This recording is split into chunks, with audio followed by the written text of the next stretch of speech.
tinggallah tetap di Jakarta.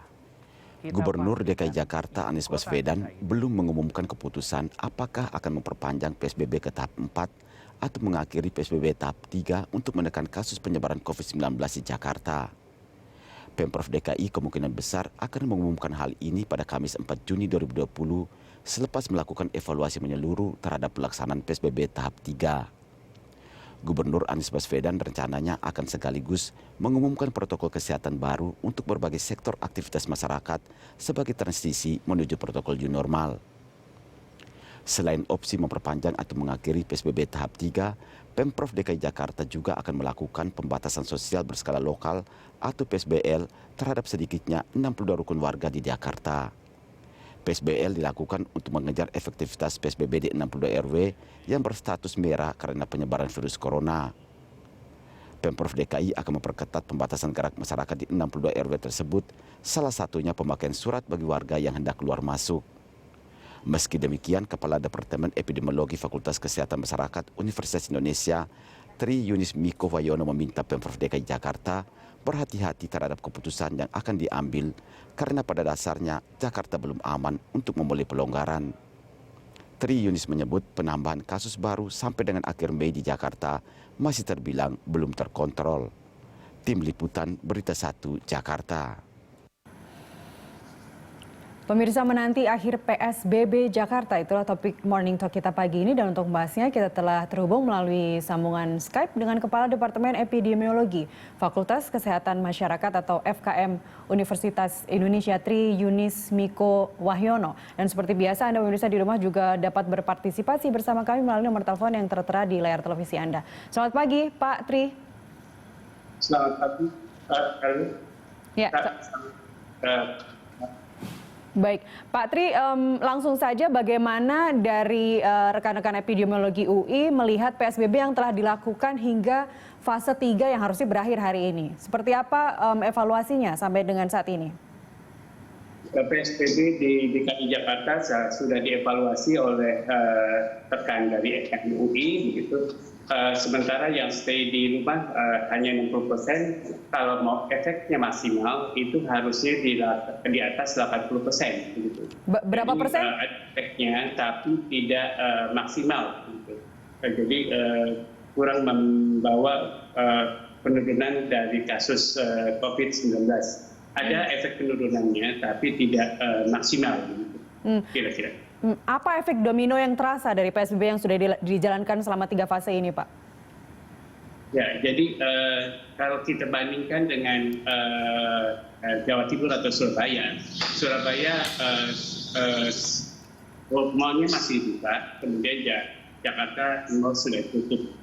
Dan di Jakarta sekarang jumlah kasus barunya sudah menurun, Jawa Timur masih meningkat. Gitu. Jadi ada perbedaan bahwa Jakarta dengan PSBB yang 3 kali, kemudian telah menunjukkan efek penurunannya, tapi tidak maksimal.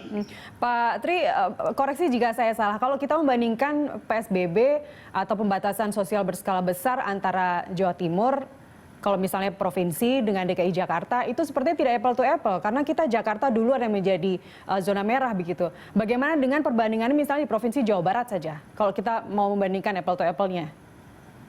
Oke, jadi kalau dengan Jawa Barat juga terjadi penurunan, tapi juga tidak maksimal di semua kabupaten atau kota begitu. Di Jawa Barat dilakukan PSBB, di Depok tidak berhasil. Yeah. Kemudian kasus dikatakan. Kemudian di Bogor berhasil, kasus menjadi 0. Kemudian di kota lain di Bekasi tidak kurang berhasil. Yeah. Dia menurunkan penurunan, tapi penurunannya tidak maksimal. Begitu. Jadi bervariasi di Jawa Barat. Baik. Kalau kita bandingkan di kabupaten atau kota tersebut. Baik. Kalau kita bandingkan dengan di Pemkot Depok saja begitu, pemerintah kotanya sudah menerapkan pengaturan pembatasan sosial kampung siaga atau PSKS.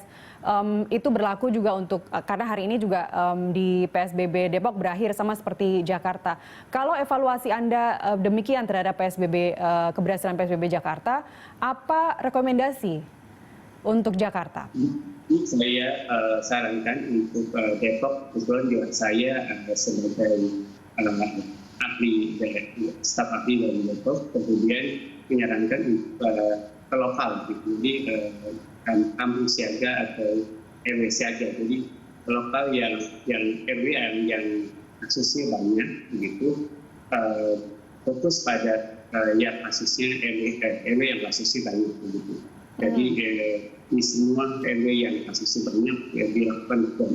Bahkan lockdownnya kalau bisa di kelurahan, begitu. Di RW yang kelurahannya kasusnya banyak maka dilakukan lockdown, begitu. Jadi PSBB atau PSBL dengan ketat. Jadi diawasi semua. Jadi itu yang dilakukan oleh Depok. Jakarta juga sama. Cuman apakah dia tingkat RW, apakah tingkat kelurahan? Kira-kira saya di Jakarta ini.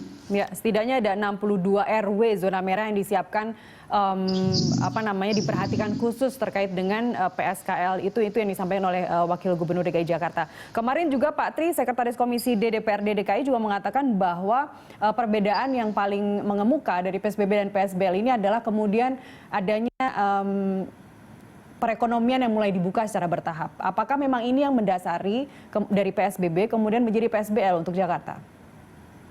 Jadi pemikiran saya berbeda.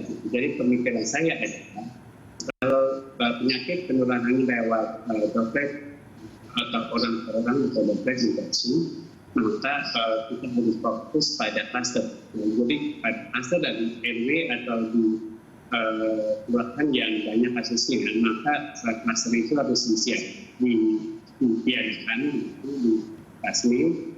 Kalau kelurahan yang cuma 1-2 itu terjadi penularannya di tempat umum, gitu. Jadi di fasilitas umum, apakah itu stasiun kereta, kemudian fasilitas umum lain, mall atau pasar dan sebagainya. Gitu. Jadi kalau di Depok itu di resmi pasar minggu, berarti semua yang sakit dia akan diisolasi dengan baik. PDP-nya atau ODP-nya juga diisolasi dengan baik, sehingga tidak ada penularan lain ke lain atau ke lain. Pak Tri, bukankah kalau misalnya kita mengambil satu indikator saja untuk pelaksanaan atau pelonggaran dari social distancing itu adalah tidak adanya peningkatan kasus dalam jangka waktu 14 hari berturut-turut. Kalau kita melihat DKI Jakarta saja, selalu masih ada penambahan rata-rata 100 orang per hari. Per tanggal 2 Juni kemarin ada 76 orang, itu yang paling sedikit selama sepekan terakhir ini. Kemudian kemarin naik lagi menjadi 80 sekian. Apakah memang ini waktu yang tepat?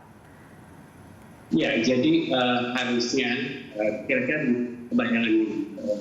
Kalau sudah terjadi wabah, ada kasus baru satu pun itu akan terjadi wabah pada kemudian dia meningkat, kemudian sampai pada fix itu jumlah maksimum